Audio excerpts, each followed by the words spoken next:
यह घटना है मुंबई के पालघर में रहने वाली श्रद्धा वालकर की। कैसे श्रद्धा को मुंबई से दिल्ली लाया जाता है, उसके बाद उसे मौत के घाट उतारकर उसके शव के 35 टुकड़े कर महरौली के जंगलों में फेंका जाता है। आप सभी को नमस्कार, मैं कृष्ण आज के दिन की शुरुआत करता हूं इस सच्ची घटना से। श्रद्धा एक मल्टीनेशनल कंपनी में काम करती थी, जहां उसकी मुलाकात आफ्ताब पूनावाला नाम के लड़के से होती है। दोनों एक दूसरे से बातें करते हैं। धीरे धीरे दोनों की बातें प्यार में बदल जाती हैं। दोनों एक दूसरे के साथ लिव इन में रहने का फैसला करते हैं। अक्सर दोनों की मुलाकातें मुंबई में होती थी। 2 से 3 साल लिव इन में रहने के बाद श्रद्धा इस रिश्ते की बात अपने घर वालों को बताती है। श्रद्धा के घर वाले इस रिश्ते पर ऐतराज़ जताते हैं। उसके कुछ दिन के बाद ही श्रद्धा की माँ की डेथ हो जाती है। श्रद्धा कुछ दिन अपने पिता के पास रहती है। उसके बाद घर छोड़कर आफ्ताब के साथ रहने का फैसला करती है। आफ्ताब श्रद्धा को मुंबई से मनाली ले जाता है। दोनों कुछ दिन वहाँ बिताते हैं।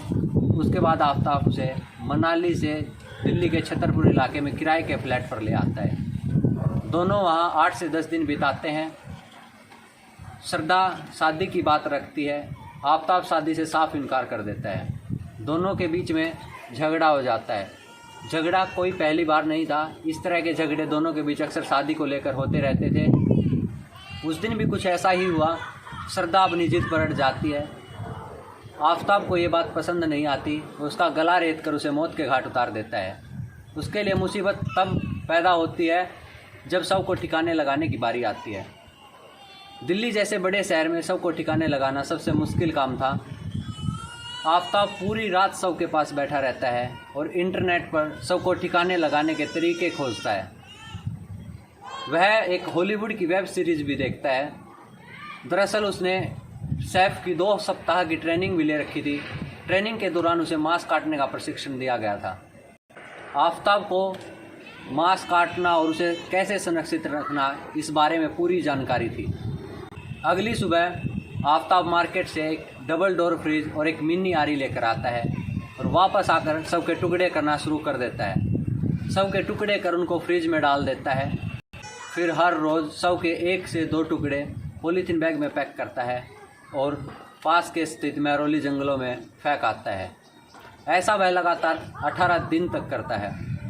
शव को ठिकाने लगाने के बाद वह केमिकल के साथ फ्रिज की और खून के धब्बों की सफाई करता है। जब श्रद्धा के फ्रेंड को लगता है कि लगातार श्रद्धा 1 महीने से फेसबुक पर एक्टिव नहीं हुई है, तो वह श्रद्धा के पिता को श्रद्धा की गुमशुदगी की रिपोर्ट दर्ज कराने के लिए बोलता है। श्रद्धा के पिता श्रद्धा की गुमशुदगी की रिपोर्ट वसई थाने में दर्ज कराते हैं। उसके बाद मुंबई पुलिस अपनी कार्रवाई शुरू करती है और श्रद्धा की लास्ट लोकेशन दिल्ली में खोज निकालती है। ऐसे ही समय बीतता जाता है। 8 नवंबर को मामले की जानकारी दिल्ली पुलिस को मिलती है। उसके बाद दिल्ली पुलिस अपनी कार्रवाई शुरू करती है और दोषी आफ्ताब को शक के आधार पर पूछताछ के लिए गिरफ्त में लेती है। पूछताछ में आफ्ताब अपना जुर्म कबूल कर लेता है। अब दोषी पुलिस की गिरफ्त में है। अभी तक 13 बॉडी पार्ट्स पुलिस के हाथ लगे हैं। हालांकि पुलिस ने अभी तक इस बारे में कोई बयान नहीं दिया है। आफ्ताब का एक CCTV फुटेज भी मिला है जिसमें वह एक काला बैग लिए हुए है। माना जा रहा है कि इस काले बैग में वह शव के टुकड़ों को फेंकने के लिए जाता था। यह CCTV फुटेज 18 अक्टूबर का बताया जा रहा है। अब देखना यह है कि पुलिस श्रद्धा को न्याय दिला पाती है या नहीं। हाँ, हम श्रद्धा को वापस नहीं ला सकते, लेकिन उसके लिए न्याय की आवाज़ बन सकते हैं।